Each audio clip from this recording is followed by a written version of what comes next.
gbà fún o mo gbà fún o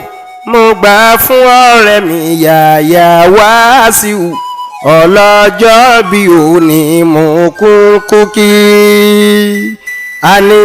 Ìjẹ̀bú o Ikate o mo kí ọ bàbá sálámù àṣẹ iṣẹ́ púpọ̀ ọkọ̀ Rashida. Ta ni mò ń kí lọ́wọ́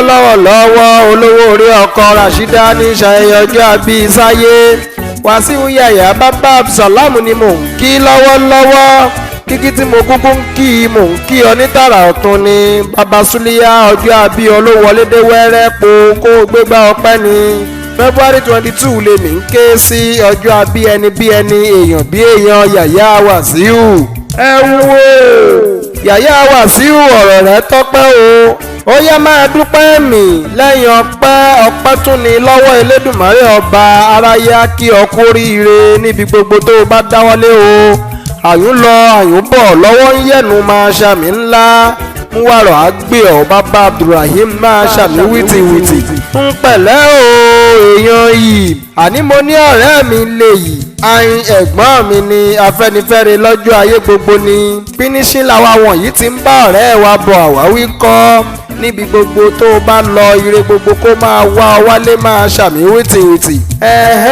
Ìjẹ̀bú Wasiu ọmọ ìyá àṣìṣì lèmi ń bá wí Rashida ìyàwó rẹ̀ ti débi pé kí n máa kí ọ ní kíkí tọmọ ọkọ àwọn ará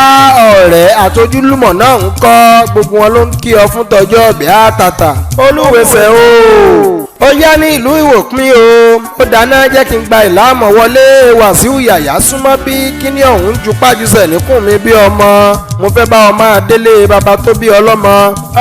ọmọ yìí lámọ̀ àsìkò lù ẹ̀ta iṣu ẹ̀ta kòkò ó ta ètè bẹ́ẹ̀ wọ̀n yẹ́nyẹ́ ọmọ epo táwọn ní ìlàmọ̀ ọmọ arẹ́yẹ tá àròkò àròkò pẹ́ ẹ̀yẹ kúkú ṣe bẹ́ẹ̀ ẹ̀fọ́ lọ nínú ilé bàbá tó bí ọlọ́mọ ọmọ mo níṣu ńlé ń ò lọ́bẹ̀ ọ̀bẹ kan ṣoṣo tó kù ńlé òdì òbíbọ̀ nínú ilé bàbá tó bí ọlọ́mọ Wasiu Yahya o Ìwòpín ṣàníyàn ọmọ àjídà gan ọmọ ajíjẹ tútù májẹ ẹgbẹ ọmọ òpẹ́ níkẹ ọmọ àjàkọ̀ra wò egungun ọmọ ọlọ́bùn mo ta ọmọ ọlọ́bùn mo rà ọmọ ọlọ́bùn mo gbàgbé ojú owó sílé ọmọ òkájọ sílẹ̀ kẹrù ó ba lọ́ṣẹ ọmọ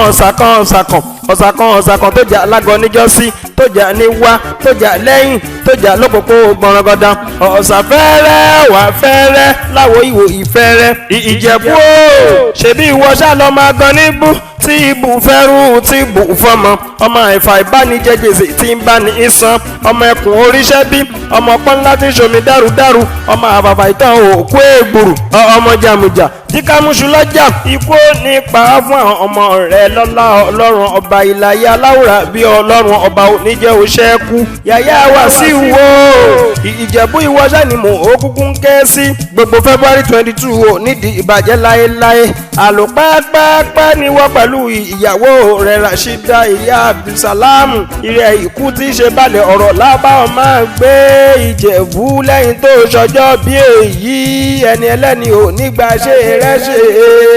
o bí wọ́n bá wá bí yín wípé ta ló kọrin sí yín létí ẹ bá mi máa sọ fún wọn wípé Ìdòwú iye ni Ìjẹ̀bú Waterside lèmi kúkú ti wá ọmọ Ìwòpín àjídà gan lèmi Ìdòwú ọmọ ogun bàjẹ́.